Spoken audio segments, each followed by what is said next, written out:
이 로마서 10장에 기록된 이 말씀을 통해서 하나님께서 주시는 은혜를 우리가 함께 나누기를 원합니다. 여러분, 이 로마서 10장 말씀에도 이 바울은 계속해서 이스라엘 사람들에 대한 이야기를 기록을 하고 있습니다. 로마서 9장에서 11장까지 말씀에는 이스라엘 백성들의 구원에 대해서 말씀을 하고 있습니다.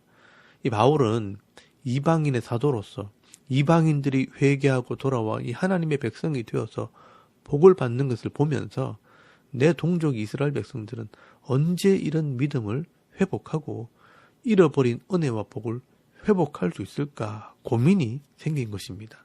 그래서 하나님께서 이 바울의 마음을 아시고 앞으로 어떻게 이스라엘 백성들이 구원을 받게 되는가, 이 하나님의 구원 계획 전체를 이해하도록 은혜를 베풀어 주신 것입니다. 그래서 이 바울은 자신이 깨닫게 된 이 하나님의 구원 계획 속에서 이스라엘 백성들은 언제 어떻게 구원을 받게 될지를 설명을 하게 됩니다. 그리고 그 설명을 하면서 지금은 왜 이스라엘 백성들이 구원을 받지 못하고 마치 넘어진 자처럼 살아갈 수밖에 없는지 그 이유를 좀 더 구체적으로 설명을 하게 됩니다. 먼저 1절 말씀에 보시면 형제들아 내 마음에 원하는 바와 하나님께 구하는 바는 이스라엘을 위함이니 곧 그들로 구원을 받게 함이라 라고 말씀을 합니다. 바울은 유대인으로서 이 자기 동족인 이스라엘 사람들도 구원받기를 원한다는 것입니다. 그런데 이 유대인들은 잘못된 지식과 잘못된 믿음을 가지고 있기 때문에 구원을 받지 못하는 상황에 이르게 되었다는 것을 설명을 합니다. 그래서 2절 말씀에 이 바울이 내가 증언한다라는 말을 합니다. 바울은 자신이 유대인으로 있다가 예수를 믿었기 때문에 왜 유대인들이 예수를 믿지 못하는지를 잘 알고 있다는 것입니다. 그들이 왜 구원을 받지 못하는가? 여러분 2절에서 3절까지 말씀해 보시면 내가 증언하노니 그들이 하나님께 열심히 있으나 올바른 지식을 따른 것이 아니니라. 하나님의 의를 모르고 자기 의를 세우려고 힘써 의에 복종하지 아니하였느니라 라고 말씀을 합니다. 이 유대인들이요 왜 구원을 받지 못하게 되었는가? 잘못된 지식을 가졌기 때문이라고 말씀합니다. 하나님께서 율법을 주신 목적은 율법을 통해 자기가 죄인인 것을 깨닫고 늘 회개함으로 이 율법의 완성자가 되시는 예수를 믿게 하는 것인데 이 유대인들은요 교만한 마음 때문에 이 율법을 행함으로 구원을 얻을 수 있다는 잘못된 지식을 가지게 된 것입니다. 그래서 이 자기 열심으로 구원을 얻으려고 했다는 것입니다.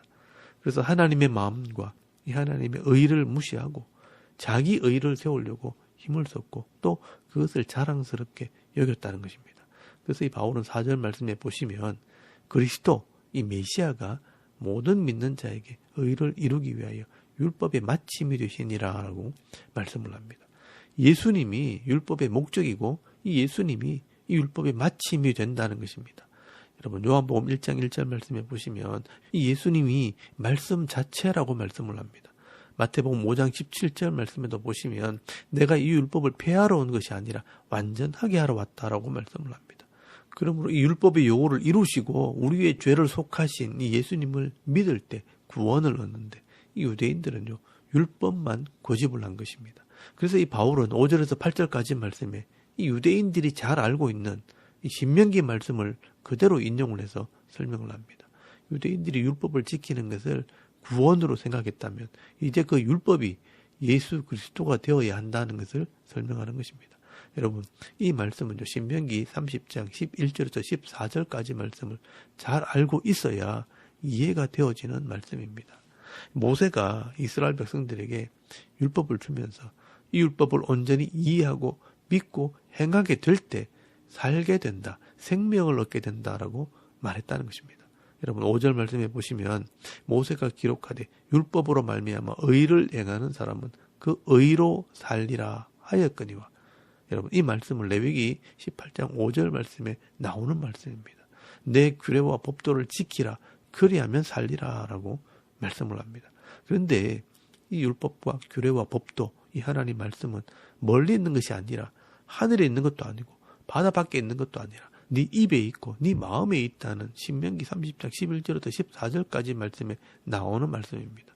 여러분 신명기 30장 11절에서 14절까지 말씀해 보시면 내가 오늘 네게 명령한 이 명령은 네게 어려운 것도 아니요 먼 것도 아니라 하늘에 있는 것이 아니니 네가 이르기를 누가 우리를 위하여 하늘에 올라가 그의 명령을 우리에게로 가지고 와서 우리에게 들려 행하게 하려 할 것이 아니요 이것이 바다 밖에 있는 것이 아니니 네가 이르기를 누가 우리를 위하여 바다를 건너가서 그의 명령을 우리에게로 가지고 와서 우리에게 들려 행하게 하려 할 것도 아니라 오직 그 말씀이 네게 매우 가까워서 네 입에 있으며 네 마음에 있은즉 네가 이를 행할 수 있느니라 라고 말씀을 합니다. 여러분 이 하나님의 말씀은요 멀리 있는 것이 아니라는 것입니다. 하늘에 있는 것도 아니고 바다 끝에 있는 것도 아니라 네 입에 있고 네 마음에 있다라고 말씀을 합니다. 여러분 이 말씀이 무슨 의미인가 하면 입으로 읽고 마음으로 깨달으면 된다는 것입니다. 바울은 이 신명기 말씀을 인용하면서 이 로마서 10장 6절에서 7절까지 말씀을 기록한 것입니다. 율법이 하늘 끝에 있는 것이 아니듯이 예수님도 하늘 위에 계신 분이 아니라는 것입니다. 예수님을 믿기 위해 하늘에 올라가야 하는 것이 아니라는 뜻입니다. 또 율법이 바다 밖에 있는 것이 아니듯이 여기 신명기는 바다 밖으로 되어 있는데 바울은 이것을 무저갱이라고 고쳤습니다. 예수님을 무저갱에 내려가서 만나야 할 것도 아니라는 것입니다. 여러분 신명기 30장 14절 말씀에 보시면 이 말씀이 네게 심히 가까워서 네 입에 있고 네 마음에 있어서 네가 이를 행할 수 있느니라 라고 말했던 것처럼 여러분 8절 말씀에 보시면 그러면 무엇을 말하느냐 말씀이 네게 가까워 네 입에 있으며 네 마음에 있다 하였으니 곧 우리가 전파하는 믿음의 말씀이라 라고 말씀을 합니다. 여러분 이 믿음의 말씀이 바로 예수를 믿는 그 믿음의 말씀을 말하는 것입니다. 그렇다면 9절 말씀에 네가 만일 네 입으로 예수를 주로 시인하며 또 하나님께서 그를 죽은 자 가운데서 살리신 것을 네 마음에 믿으면 구원을 받으리라. 사람이 마음으로 믿어 의에 이르고 입으로 시인하여 구원에 이르느니라 라고 복음을 설명을 합니다. 여러분 이 유대인들이 율법을 행할 수 있다. 이 율법이 심히 가까워서 네 입에 있고 네 마음에 있어서 읽고 깨달음으로 행할 수 있다라고 이해했던 것처럼 이 예수님이 율법의 완성이 되셨다면 이 예수님이 우리를 위해 십자가에 죽으시고 영생을 위해 부활하셨다는 것을 네 마음으로 믿고 입으로 시인할 때 구원을 받게 되는 것이라고 설명하는 것입니다. 그러므로 너희들이 잘 알고 있는 이 성경이 무엇을 말하느냐 11절 말씀에 보시면 이사야서 28장 16절 말씀에 성경에 이르되 누구든지 그를 믿는 자는 부끄러움을 당하지 아니하리라 하니 유대인이나 헬라인이나 차별이 없음이라. 유대인들이나 헬라인들, 이방인들도 예수를 믿어야 부끄러움을 당하지 않는다는 것을 이미 성경에 기록해 놓으셨다는 것입니다. 여러분 13절 말씀에도 요엘서 2장 32절 말씀에 누구든지 주의 이름을 부르는 자는 구원을 받으리라 라고 말씀했다는 것입니다. 누구든지 이방인이든지 유대인이든지 어린아이든지 노인이든지 누구든지 주의 이름을 부르고 믿으면 구원을 받는다는 것입니다. 마음으로 믿어라. 입으로 시인해라. 성경에 써놨기 때문에 누구든지 예수를 마음으로 믿고 입으로 시인하면 되는 것입니다. 그런데 이 이스라엘 사람들이요, 왜 예수를 믿지 않느냐라고 바울은 반문을 하게 됩니다. 그래서 이 바울이 14절에서 15절까지 말씀에 반어법을 사용한 것입니다. 그래서 안 믿는 거냐 하면서 비꼬아서 말하는 것입니다. 믿지 않는 것은 듣지 못하기 때문이지. 듣지 못한 것은 전하는 자가 없기 때문이지. 전하는 자가 없는 것은 보내심을 받은 자가 없는 거지 하면서 비꼬는 것입니다. 그런데 천만의 말씀, 하나님께서 왜 안 보내셨겠는가? 여러분 15절 말씀 끝에 보시면 하나님께서 말씀하시기를 기록된 바 아름답도다 좋은 소식을 전하는 자들의 발이여함과 같으니라 라고 말씀을 했다는 것입니다. 하나님께서 좋은 소식을 전하는 자들의 발이 아름답다고 말씀하신 것은 내가 수없이 이 복음을 이 이스라엘 사람들에게 전했다는 것입니다. 그런데 그들이 듣지 않고 믿지 않았다는 것입니다. 여러분 16절 말씀해 보시면 그러나 그들이 다 복음을 이 좋은 소식을 순종하지 아니하였도다. 이사야가 이르되 주여 우리가 전한 것을 누가 믿었나이까 라고 말할 정도로 너희들이 결국은 듣지도 믿지도 않았다는 것입니다. 믿음이 어디서 오느냐? 들음에서 온다는 것입니다. 여러분 17절 말씀해 보시면 그러므로 믿음은 들음에서 나며 들음은 그리스도의 말씀으로 말미암았느니라 라고 말씀을 합니다. 분명히 하나님께서 이스라엘 사람들에게 이 복음을 전했는데 그들이 믿지 않았다는 것입니다.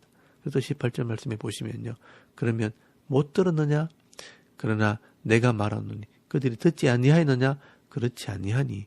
그래서 또 이 시편 19편 4절 말씀을 인용하면서 그 소리가 온 땅에 퍼졌고 그 말씀이 땅끝까지 이르러도다라고 말씀을 합니다. 못 들은 것이 아니라는 것입니다. 그리고 19절 말씀에 그러면 하나님을 알지 못하였느냐?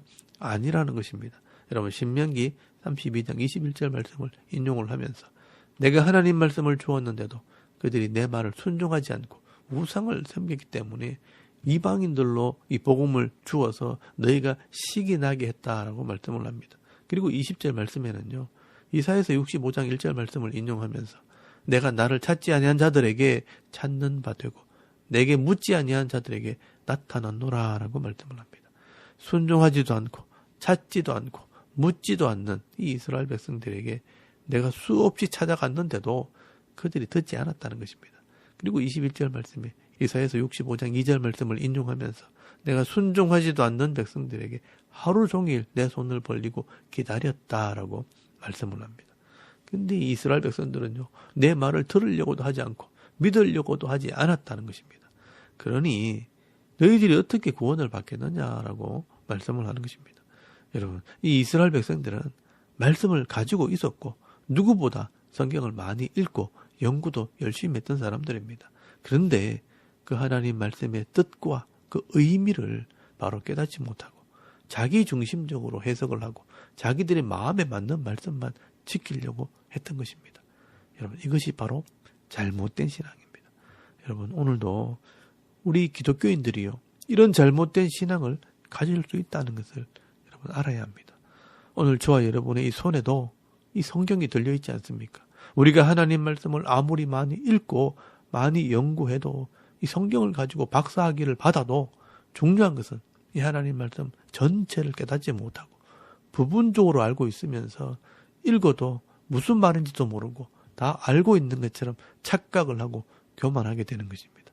결국 이 하나님의 본심을 알 수 없고 이 하나님을 바로 믿을 수도 없는 것입니다. 그래서 오래 믿고 많이 읽은 것이 도리어 자기 자랑이 되고 자기 교만이 되어버렸습니다. 그래서 죄를 지어도 죄인지 모르고 고통스러운 삶을 살면서도 왜 고통을 받는지도 모르면서 어리석은 길을 계속 살아가게 되는 것입니다. 여러분, 이게 오늘 한국교회의 이 목회자들과 이 성도들의 모습이라고 할 수 있습니다. 그러면 오늘도 우리가 이 하나님 말씀을 읽을 때 이해가 되지 않고 깨달아지지 않으면 이 하나님 말씀을 성실하게 다시 배우셔야 됩니다. 그래서 이 말씀을 밝히 알고 깨달아서 바로 듣고 바로 믿어서 영혼의 구원도 받으시고 이 땅에서 말씀대로 행할 때 복을 받아 누릴 수 있는 그런 믿음 있는 성도들이 다 되실 수 있기를 바랍니다. 그래서 호세아가 말하기를요, 너희가 하나님을 아는 지식이 없음으로 망한다라고 말씀을 합니다. 그래서 우리가 여호와를 알자, 힘써 여호와를 알자라고 외치게 되는 것입니다. 이 아모스는요, 여호와를 찾으라, 여호와를 찾으면 살리라라고 말씀을 하게 됩니다. 바울이 나중에 로마 감옥에 갇혔을 때 이 에베소서를 쓰면서 성도들을 위해 기도할 때 이 기도를 합니다. 이것이 바울의 기도 제목이고 소원이었습니다. 내가 기도할 때 기억하며 너희로 말미암아 감사하기를 그치지 아니하고 우리 주 예수 그리스도의 하나님 영광의 아버지께서 지혜와 계시의 영을 너희에게 주사 하나님을 알게 하시고 너희 마음의 눈을 밝히사 그의 부르심의 소망이 무엇이며 성도 안에서 그 기업의 영광의 풍성함이 무엇이며 그의 힘의 위력으로 역사하심을 따라 믿는 우리에게 베푸실 능력의 지극히 크심이 어떠한 것을 너희로 알게 하시기를 구하노라라는 기도를 하게 됩니다. 바울은요, 이 성도들이 성령을 통해서 하나님을 좀 알았으면 좋겠다. 내 마음의 눈이 밝아져서 우리가 왜 구원을 받았는지, 성도의 복이 뭔지, 하나님의 능력이 뭔지 좀 알았으면 좋겠다라고 기도를 하는 것입니다. 여러분, 이것이 바로 바울의 성도를 위한 기도였습니다. 바로 알아야 바로 믿고, 바로 믿어야 바로 살고, 바로 살아야 성경대로 복을 받고, 내가 복을 받아야 내게 주신 것을 가지고 나눠주고 섬기는 자의 삶을 살게 되어지는 것입니다.